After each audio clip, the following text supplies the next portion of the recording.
नबी नूर वाला नबी कमले वाला नबी शफीक वाला नबी दो जहानेर बादशाह नबी हजरत अहमद मुस्तफ़ा मोहम्मद मुस्तफ़ा सल्लल्लाहु अलैहि वसल्लम এর শুকরগুজার করি আল্লাহর মাহবুব নবী হায়াতুন নবী আসমানের নিচে জমিনের উপরে রহমতুল আলামিন রহমতের চাদর মোবারক দিয়ে আল্লাহর বান্দা রাসূল পাক সাল্লাল্লাহু আলাইহি ওয়াসাল্লামের উম্মতদেরকে চমৎকার ভাবে আল্লাহর জমিনের মধ্যে বাঁচার সুযোগ দান করে দিয়েছেন। আল্লাহ পাক রব্বুল আলামিন এবং আল্লাহর হাবিবের উপর আরেকটি বার শুকরগুজার করে জবান ছেড়ে দিয়ে উচ্চ আওয়াজে বলি আলহামদুলিল্লাহ। আপনারা যারা এসেছেন আমি আপনাদের শুকরগুজার করতেছি। আজকে পবিত্র মেরাজুন নবী সাল্লাল্লাহু আলাইহি ওয়াসাল্লামের দিনগত এবং রাত আল্লাহ পাক রব্বুল আলামিন সবার আসা যাওয়া বসা উলামা একরামদের কিছু আল্লাহ এবং রসুলের বাণী শ্রবণ করার তৌফিক দান করুন। উচ্চ আওয়াজে বলি আলহামদুলিল্লাহ। যাই হোক, আমি বেশ কথা বলবো না। মেহমান এসেছেন, মেহমানের জবান থেকে কিছু আলোচনা আমরা শুনব। আমি 10 মিনিট আপনাদেরকে কিছু গুরুত্বপূর্ণ কথা বলে আমি আমার বক্তব্য এখানে থেকে আনব ইনশাআল্লাহ আজিজ। 5টি বড় বড় রাত, কয়টি বলেছি? 5টি বড় বড় রাত। যে 5টি রাতের মধ্যে আল্লাহর মাহবুব নবী হায়াতুন নবী জিন্দে নবী নূরেওয়ালা নবী কমলিওয়ালা নবী শফায়েতওয়ালা নবী দু জাহানের বাদশাহ নবী উম্মতের কান্ডারি নবী উম্মতকে সুবরিশওয়ালা নবী হযরতে আহমদ মুস্তফা মুহাম্মদ মুস্তফা সাল্লাল্লাহু আলাইহি ওয়াসাল্লামের উপর শুকরগুজার করি। আল্লাহর মাহবুব নবী এই 5টি মহান রাতের মধ্যে আল্লাহ পাক রব্বুল ইজ্জতের দরবারে দোয়া করতেন। বরকত বলি সুবহানাল্লাহ। তাহলে এবার আসুন সে 5টি রাত এগুলো কোন কোন মাস? প্রথম নাম্বার রাজাবুল মুরাজ্জাম মাস, যেটাকে এই মাস আজকের রাত বলা হয়, যেটাকে মেহরাজুন নবীর রাত। প্রথম নাম্বার রাজাবুল মুরাজ্জাম মাস।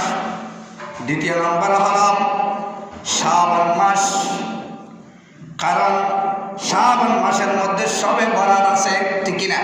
শবে বরাত আছে, সেজন্য শাবান মাস। তৃতীয় নম্বর হল রমাদানুল মুবারাকার মাস, যে মাসের মধ্যে 30টি রমজানুল মুবারাক আছে এবং 26 রাতের মধ্যে আল্লাহ পাক রব্বুল আলামিন সব কদর দান করেছে এবং আল্লাহর পাক পবিত্র কালামুল্লাহ শরীফ আল্লাহর বন্ধুকে হাদিয়া তোফা দিয়েছে। তাহলে চতুর্থ নম্বর হলো শাওয়াল মাস, যে মাসের মধ্যে ঈদ উল ফিতর হয় কিনা? ঈদ উল ফিতর এটা হলো শাওয়াল মাস। পঞ্চম নম্বর হলো জিলহজ মাস। কি মাস? জিলহজ মাস, যেটার মধ্যে জিলকত মাস, অর্থাৎ যেটার মধ্যে কোরবানি হয়, ঠিক কিনা? যেটার মধ্যে কোরবানি হয়। এই 5টি বড় বড় রাতের মধ্যে আল্লাহর মাহবুব নবী আল্লাহ পাক রব্বুল ইজ্জতের দরবারে সব সময় 24 ঘন্টার মধ্যে আল্লাহর নবী দোয়া করতে থাকে। তাহলে এবার আসুন রাজাবুল মুরাজ্জাম মাস, এটা দামি কেন হয়েছেন? এটা 1 নম্বর হলো মেরাজ, 1 নম্বর হলো মেরাজুন নবী, 2 নম্বর হলো রাজাবুল মুরাজ্জাম মাসকে বড় মাস বলেছে। গুনাহ লেখে না, বদির কাজ লেখে না, বরঞ্চ ওই রাজাবুল মুরাজ্জাম মাসের মধ্যে আল্লাহর বান্দারা যত গুনাহ ইবাদত করবে ওই ইবাদত লিপিবদ্ধ করা হবে। ওই বদির কাজ ওই মাসটি কানে শোনে না, সুবহানাল্লাহ। সেজন্য বদির মাস লেখা নেই। তাহলে রাজাবুল মুরাজ্জাম মাসের প্রথম রাত্রে দোয়া কবুল হয়। আল্লাহ পাক রব্বুল আলামিন আল্লাহ পাক রব্বুল আলামিন বেশি বেশি দোয়া করতেন। এই মাসের মধ্যে আল্লাহ পাক রব্বুল আলামিন দোয়া করতেন আল্লাহর দরবারে। কিভাবে দোয়া করতেন? আমার মুখে মুখে বলুন, আল্লাহুম্মা বারিক লানা ফি রাজাবা ওয়া শাবান ওয়া বাল্লিগনা রমাদান। চাওয়ারে বলি সুবহানাল্লাহ।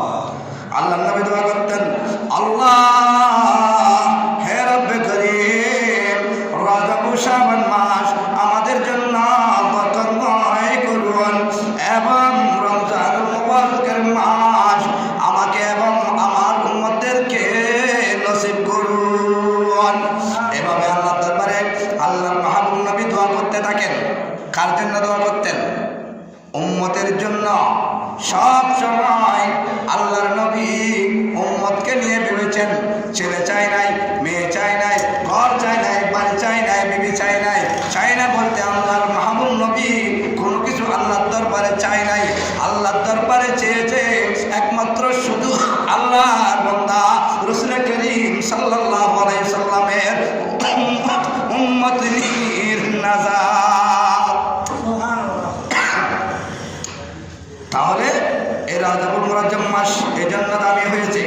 এই শাবান মাস, শাবান মাসের মধ্যে রাত্রের শাবান মাসের মাঝরাত্রে দোয়া কবুল হয়। এই রাত্রে কোনো আল্লাহর বান্দা রাসূল পাক সাল্লাল্লাহু আলাইহি ওয়াসাল্লামের উম্মত-উম্মতিনী যদি আল্লাহর দরবারে যদি দোয়া করে, তাহলে নামাজ কালাম পড়ে যদি দোয়া করে, আল্লাহ পাক রব্বুল আলামিন আল্লাহর বন্ধুর খাতিরে ওই দোয়া আল্লাহ পাক রব্বুল আলামিন আরশে আযমের মধ্যে কবুল করে ফেলেন। তাই এবার আসুন তৃতীয় নাম্বার, রমজান মুবারক মাস। রমজান মুবারকের মাসের মধ্যে শেষ রাত্রে দোয়া হবে। শেষ রাত্রে যে দোয়া করবে, কারণ রমজান মুবারকের মাসের মধ্যে সবার কদর আছে।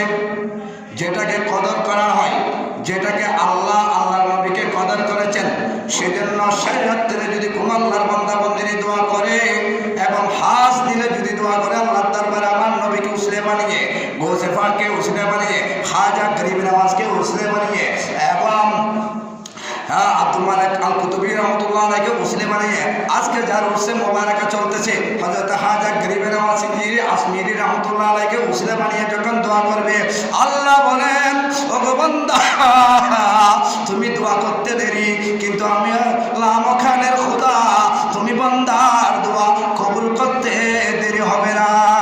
উচ্চাওয়াজ বলি সুবহানাল্লাহ। তাহলে এবার আসুন শাওয়াল মাস। শাওয়াল মাসের মধ্যে ঈদ রাত্রে, যেটা ঈদ হবে, ঈদের রাত্রে দোয়া কবুল হয়। ঈদের রাত্রে কারণ শাওয়াল মাসের মধ্যে ঈদুল মুবারকের মধ্যে যে আল্লাহর বান্দা দোয়া করবে, ওই রাত্রের মধ্যে আল্লাহ পাক রব্বুল আলামিনের দরবারে দোয়া কবুল হয়ে যাবে। পঞ্চম নম্বর জিলহজ মাস। জিলকদ মাসের রাত্রে দোয়া কবুল হয়। যখন হাজ একরামরা হজ করে, যখন তাওয়াফ করে, যখন আল্লাহর ঘরের মধ্যে যখন হাজতে লব্বাইকা লা শারীকা লাকা লব্বাইকা বলে বলে যখন তাওয়াফ করে, ওই সময় হাজরা তাওয়াফ করে ওই রাত্রে যদি দোয়া করা হয়, জব করে যখন দোয়া করা হবে, আল্লাহ পাক রব্বুল আলামিন ওই ইব্রাহিম খলিলুল্লাহ ইসমাইল জমিউল্লাহ আলাইহিস সালাতু ওয়াস সালাম বাপ কা বেটার উসিলায় আল্লাহ পাক রব্বুল আলামিনের দরবারে যদি কোনো আল্লাহর বান্দা বান্দি দোয়া করে, ওই দোয়া আল্লাহ পাক রব্বুল আলামিন অটোমেটিক কবুল করে নেন। তাহলে আমি বলতে চাইছিলাম, সব নবী আল্লাহকে চাওয়ার জন্য কি করেছেন? ফরিয়াদ করেছেন আল্লাহর দরবারে। মুসা নবী, ঈসা নবী, আদম নবী, নূহ নবী, ইউনূস নবী এবং ঈসা নবী, ইয়াকুব নবী, আইয়ুব নবী ইত্যাদি মতান্তরে 1 লক্ষ, মতান্তরে 2 লক্ষ 26, মতান্তরে 3 লক্ষ 36 নবী রাসূল সবাই আল্লাহর দরবারে দোয়া করেছেন, আল্লাহ আমরা সবাই আপনাকে দেখতে চাই, কিন্তু আমার নবী আপনার নবী আল্লাহকে দেখার জন্য দোয়া করে নাই, আল্লাহকে দেখতে চাই এটা বলে নাই। আমার নবী আপনার নবী শুধু দোয়া করেছে, আল্লাহর বান্দা আমি রাসূলের আখিরি জামানার আমার উম্মতিনীর নাজাতের জন্য, সুবহানাল্লাহ, সেজন্য দোয়া করেছেন। এরপরে যখন আল্লাহর কাছে সব নবী দোয়া চেয়েছে, দোয়া করেছেন, কিন্তু আল্লাহকে দেখার জন্য আমার নবী দোয়া করে নাই। কিন্তু আল্লাহ সব নবীকে এক একটি উসিলা দিয়ে এক একজন পয়গম্বরকে মেরাজ করিয়েছে, সুবহানাল্লাহ। তাহলে আমার নবীকে কোথায় মেরাজ করেছে? আমার নবীকে বলেন, ও বন্ধু, ও আমার বন্ধু দুস্ত হাবিবুল্লাহ, বলে করে বলি জনাবে মুস্তাফা মুহাম্মদুর রাসূলুল্লাহ সাল্লাল্লাহু আলাইহি ওয়াসাল্লাম, তুমি আমার কাছে দোয়া করতে হবে না আমাকে দেখার জন্য। আমি খুদ বেকুল হয়ে গেলাম, আমি লামাকানের খোদা, তুমি নবীকে দেখার জন্য। সুবহানাল্লাহ। আল্লাহ পাক রব্বুল আলামিন দাওয়াত দিলেন, জিবরাইল আমিনকে বললেন, আমার বন্ধুকে বলো মেহরাজে আসার জন্য। এটা লম্বা ইতিহাস, এটা হুজুর বলবে কিছুটা। তাহলে আমি বলতে চেয়েছিলাম, যখন বললেন আমাকে দেখার জন্য, আল্লাহর বাড়ির মধ্যে দাওয়াত দিয়েছেন, তখন আমার নবী আল্লাহর বাড়িতে যাবে। সেই সময়ের মধ্যে আল্লাহ পাক রব্বুল আলামিন গায়বীভাবে বলে দিয়েছে, বন্ধু তুমি আমার কাছে আসো, তোমাকে দোয়া করতে হবে না আমাকে দেখার জন্য। আমি স্বয়ং লামাকানের খোদা, তুমি বন্ধুকে দেখার জন্য মেহরাজ করিয়েছি। সুবহানাল্লাহ। আল্লাহর নবী মেহরাজের মধ্যে করিব বলেছেন। করিব শব্দ মানে কাছাকাছি। কাছাকাছি আপনারা যেরকম আমার সামনে বসেছেন, আমি আপনাদের সামনে বসেছি, গাইবে না। আমরা অনেক মাইকের আমরা বলে নাকি স্বপ্নে দেখেছেন, ঠিক আছে বুঝুন, কিন্তু স্বপ্নে না, এটা করিব বলেছে, কাছাকাছি। আল্লাহ আমার রসুলের দিকে, রসুল আল্লাহর দিকে, এক অপরের দিকে সেজে থাকতে থাকতে 27টি বছর কেটে গেল। পরে বলিস, তাহলে আমার নবীর হায়াত মক্কার জমিনের মধ্যে কাটিয়েছেন 53 বছর।